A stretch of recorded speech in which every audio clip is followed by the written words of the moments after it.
Bismillahirrahmanirrahim. Assalamualaikum warahmatullahi wabarakatuh. Alhamdulillah, alhamdulillahilladzi bini'matihi tatimmus shalihat.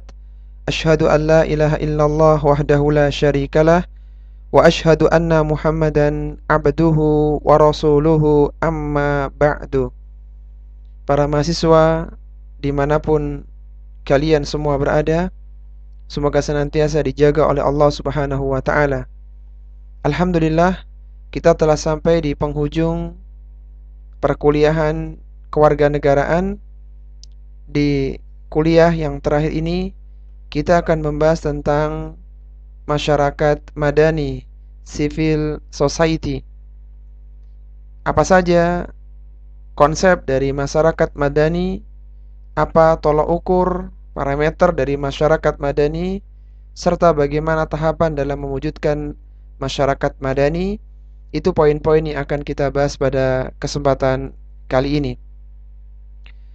Kita awali dengan konsep masyarakat madani.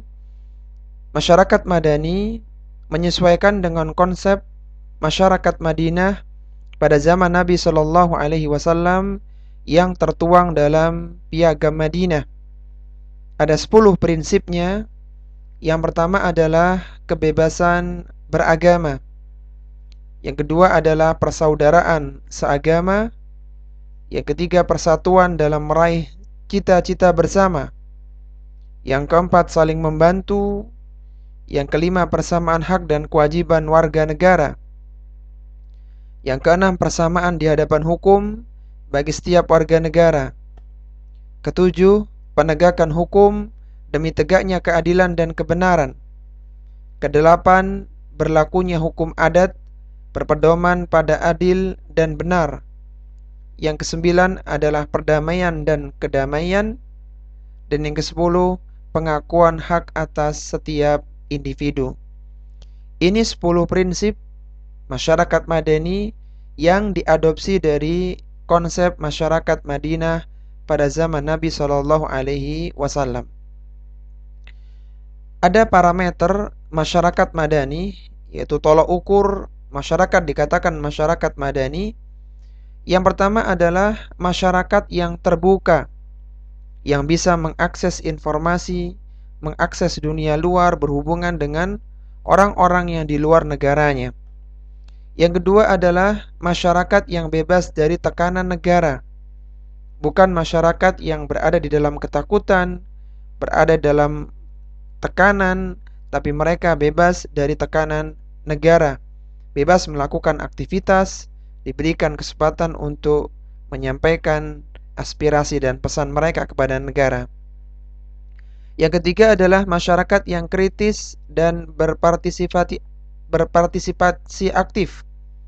Dan yang keempat adalah masyarakat yang egaliter, yang memiliki kesetaraan, yang tidak dibedakan berdasarkan suku, berdasarkan warna kulit, tapi mereka sama sebagai warga negara. Ini 4 parameter masyarakat dikatakan madani. Berikutnya adalah tahapan di dalam membentuk masyarakat madani. Yang pertama adalah jaminan hukum. Karena tanpa adanya payung hukum, maka seorang tidak bisa bebas dalam melakukan kegiatannya. Dengan adanya hukum, maka seorang akan dilindungi ketika melakukan aktivitas kegiatan dalam sebuah negara. Adanya jaminan hukum ini untuk menghilangkan tekanan, ketakutan dari warga negara. Yang kedua adalah kultural religius. Adanya budaya agama. Ketika budaya agama itu jalan dalam sebuah masyarakat, mereka memiliki adab, etika, tata krama, sehingga interaksi di antara mereka dibangun di atas nilai-nilai keluhuran, nilai-nilai yang disepakati oleh semua manusia. Karena ketika tidak ada pendekatan agama, manusia akan melakukan semaunya yang bisa merusak hak-hak orang yang lainnya. Dan yang ketiga adalah infrastruktur sosial. Ketika masyarakat dikatakan madani, saat infrastrukturnya, jalan rayanya, akses listrik, akses komunikasi dan semuanya itu tersedia dengan nyaman. Sehingga dikatakan masyarakat madani, masyarakat yang kota, yang canggih, yang modern.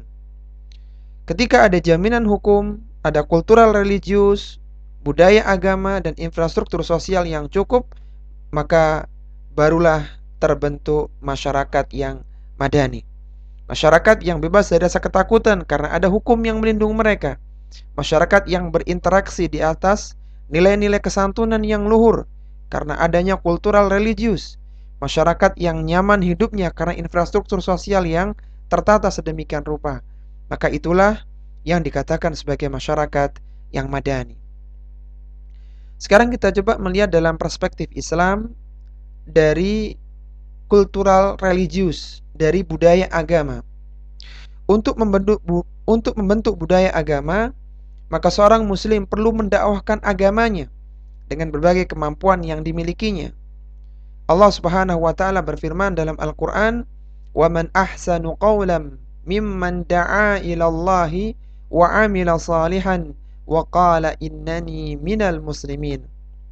Kata Allah Subhanahu wa taala, siapakah yang lebih baik perkataannya daripada orang yang menyuruh kepada Allah, mengerjakan amal salih dan berkata, sesungguhnya aku termasuk orang-orang yang berserah diri. Quran Surat Fussilat ayat yang ke-33. Namun membudayakan agama di masyarakat, mendakwakan Islam di masyarakat tetap harus sesuai dengan keinginan syariat.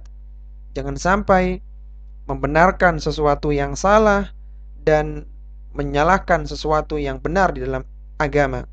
Rasulullah sallallahu alaihi wasallam bersabda, "Man ahdatsa fi amrina hadza ma laysa minhu fahuwa raddun." Barang siapa yang membuat perkara baru dalam agama yang bukan dari kami, maka ia tertolak. Hadis muttafaqun alaih. Hadis yang disepakati kesahihannya oleh Bukhari dan Muslim. Kita coba dialogkan antara konsep agama dengan konsep umum tadi. Tahapan dalam bentuk masyarakat madani adalah terbentuknya kultural religius, budaya agama. Untuk membentuk budaya agama, maka seorang muslim perlu mendakwahkan agamanya dengan berbagai kemampuan yang dimilikinya. Islam sejalan dengan prinsip membentuk budaya agama di masyarakat. Masyarakat dikenalkan dengan nilai-nilai Islam, namun membudayakan agama di masyarakat tetap harus sesuai dengan keinginan syariat. Inilah para ikhwan rahimani wa rahimakumullah yang bisa kita bahas di akhir perkuliahan ini. Semoga yang kita pelajari bermanfaat. Ada pesan penutup dari perkuliahan kita. Akhirnya, tanpa terasa perkuliahan sampai pada penghujungnya. Berbagai suasana perkuliahan telah kita lewati bersama. Marilah kita jadikan perjumpaan kita sebagai pijakan untuk meraih cita-cita. Teruslah belajar karena perjalanan masih cukup lama. Letih dan lelah hari ini tak akan terasa ketika kita telah resmi dinobatkan menjadi seorang sarjana. Selamat berlibur, semoga bahagia. Kurang lebihnya mohon maaf. Wassallallahu ala nabiyyina Muhammadin wa ala alihi wa sahbihi wasallam. Subhanakallahumma wa bihamdika asyhadu an la ilaha illa anta astaghfiruka wa atubu ilaik. Wa akhiru da'wana anil hamdulillahi rabbil alamin.